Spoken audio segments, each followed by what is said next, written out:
Welcome to McPlum, simple solutions served daily. You start by enabling Bluetooth on your Vivo, open Settings, tap Bluetooth, and toggle it on. Make the other device discoverable now so the phone can find it. Visibility often times out in under 2 minutes. Once done, position devices within 1 to 2 meters and remove cases or interference. You should also check battery levels. Low power can block connections.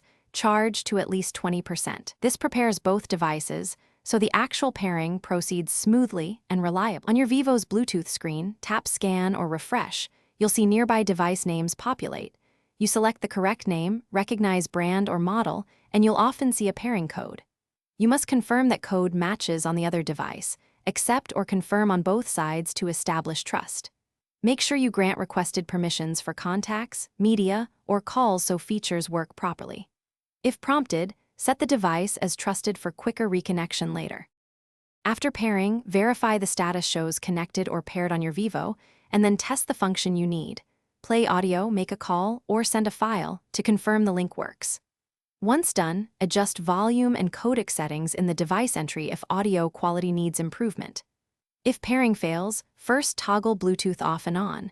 If that doesn't fix it, restart both devices and retry pairing. This simple troubleshooting step resolves most common connectivity problems. Thanks for watching. Stay juicy and subscribe.